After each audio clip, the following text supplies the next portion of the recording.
بسم اللہ الرحمن الرحیم۔ وحد الفعل کلمۃ تدل علی معنی فی نفسها دلالۃ مقترنۃ بزمان ذلک المعنی کضرب یضرب اضرب۔ فعل وہ کلمہ ہے جو دلالت کرے مستقل معنی پر اور ملا ہوا ہو تین زمانوں میں سے کسی ایک کے ساتھ، جیسے ضربہ، یضرب، اضرب۔ وعلامتہ، اور اس کی علامت یہ ہوتی ہے کہ ان یصح الاخبار بہ، کہ اس کے ساتھ اخبار بہ ٹھیک ہوتا ہے، نہ کہ اخبار عنہ۔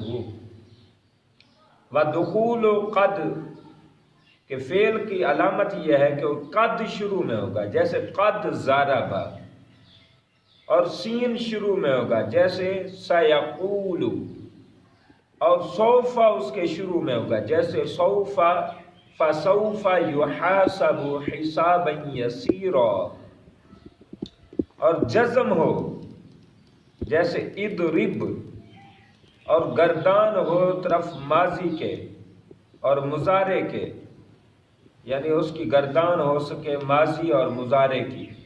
وَقَوْنُهُ أَمْرًا أَوْ نَهْيًا، اور ہونا اس کا امر اور نہیں، یہ بھی فعل کی علامت ہے۔ فعل امر ہوتا ہے، فعل نہیں ہوتا ہے۔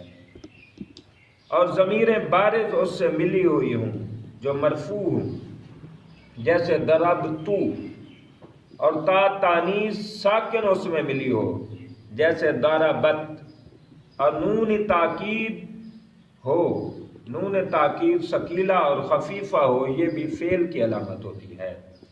فَإِنَّ كُلَّ هَذِهِ خَوَاصُ الْفِعْلِ، اور یہ سارے جو بتائے ہیں یہ فعل کے خواص ہیں۔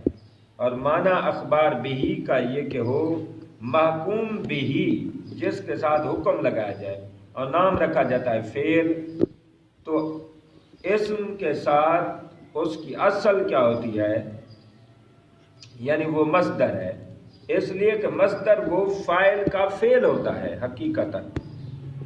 یعنی یہ ہے آپ کی فعل کی تعریف اور اس کی علامات۔